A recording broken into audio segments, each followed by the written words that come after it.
Fresh off the grand lesson, we have a new keyboard to unbox. Thanks by the way to those who greeted me. It was great seeing and reuniting with my keyboard friends during that event. Anyways, today we'll be looking at Akko's new RESIN keyboard, all based on the same formula as the GN01 and the MU01, and I'm excited to check it out. Right out of the box, we are greeted with the board itself, still wrapped in its protective plastic shell. We'll get to that in a bit. For now, let's look at the accessories, of which we have spares of Akko's recolored Piano Pro switches, the keycap and switch puller, as well as the coiled white cable and manuals. Opening up the board, I was surprised on how heavy it is. It's semi-translucent in design, with an off-white or beige undertone, and it looks quite similar to the two boards we've recently checked out, the GN01 and the MU01. Here it is, with the RGB on. Going back to basics, the Akko YU01 is a derivative of the previously mentioned boards, employing the same layout and same overall footprint as those two. But now, instead of wood or aluminum, it's resin. I'm sensing a pattern here, and it's quite fun for Akko to try out other materials in this case department. Starting with the front, you got your 65% non-blocker layout with perfectly matching PC translucent keycaps. To the sides, we got nothing to see except the thick bezel for the resin. On the rear, we have the same recessed Type-C port we previously saw on the previous keyboards. And to the back, leave some rubber feet and the sticker containing the model number of the keyboard. It being all resin, I thought this would be light, but in actuality, it's heavy. Weighing around 1.3 kilograms, it has the density of its all-aluminum cousin, whilst being made out of resin. Speaking of which, the resin here is quite clean of marks and is glossy on all sides. It's quite curvy on all four corners, and it offers quite a unique look, as opposed to its wooden and CNC aluminum counterparts. I don't know how durable this is compared to the two, but in daily use, I don't see it being flimsy at all. The PCB is hot swap with 3 to 5 pin switches, is south-facing, and has RGB, Tri-mode, and BI supported through a JSON file. A complete package overall for such a PCB. But my feedback still stands. I want Akko to add more hot swap options, like splitting the backspace and having a step capstock would be a great addition. And since it's Tri-mode with Bluetooth and 2.4 GHz, it includes a 3750 mAh battery inside.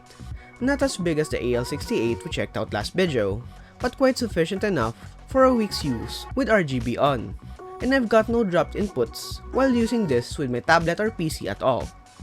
Quite standard for Akko PCBs at this point. Sadly, due to its complex way of manufacturing the case, we are stuck with the tray mount design. It sounds nice, I'll give it to that, but there's no bounce or flex at all. The plate is polycarbonate as confirmed by Akko, and it has heaps of foam inside that sandwiches between the PCB and the case, all in hopes of isolating and altering the sound. The switches here are some recolored to white Piano Pro switches, which are one of Akko's best previous tuners in the lineup. With a 45-gram operation force, this is quite light for a switch. The white top makes it stand out from the previous models, but sound-wise, it sounds the same, very clacky and very creamy. Moving over the keycaps, polycarbonate keycaps are at the forefront of this keyboard, with printed legends onto them. They're fairly thick and are in the ASA height and shape. You can feel the legends on these keycaps, and I'd bet that this will fade or be scuffed up in prolonged use. That's the sacrifice of doing keycaps this way, all for the aesthetics of the board. Otherwise, they're alright for the most part. The function keys are also printed as well, and the font is thin, but it's legible enough. On the upside, this shines great with RGB on, so if you're into that style, this keyboard is quite a nice fit for your setup. Now onto the all-important sound test. This is all stock with all the foams and no mods attached. I also added the MU01 and GN01 into the mix, so you'd hear the difference. Hear it for yourself.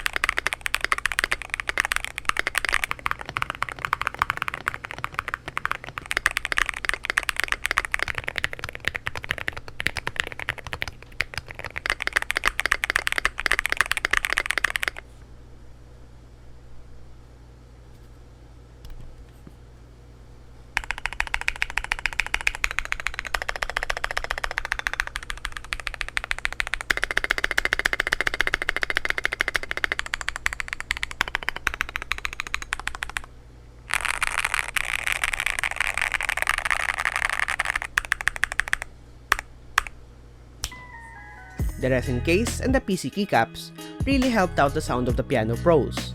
They are clacky and sound very high-pitched to begin with, but with this combo, it went so much further. If this is not your type, I'd steer away from the Piano Pros, and maybe getting Rosewoods instead. But in my view, this is great sounding for a tri-mount. Overall, the U01 series by Akko is trying a bunch of things, and I'm here for it. Using the same formula with different case materials is a nice experiment to see which of them sounds the best or suits one preference. If I'd pick one, I like the sound of this the best. But you can't deny that the GEN01 and MU01 have their own charms as well. With the series, Akko is off to a great start by making these case materials accessible to all. I hope they'll address my feedback on the PCB in the next interactions, and maybe, just maybe, make a 60% for the mass market as well, just like what they did with the ACR59. But as of now, the U01 is quite a great package for what it is, as long as your preferences align with it. How about you? What do you think of the Akko U01? Let me know in the comment section down below. I'm Johan J. Bimaba, and I'll see you in the next video.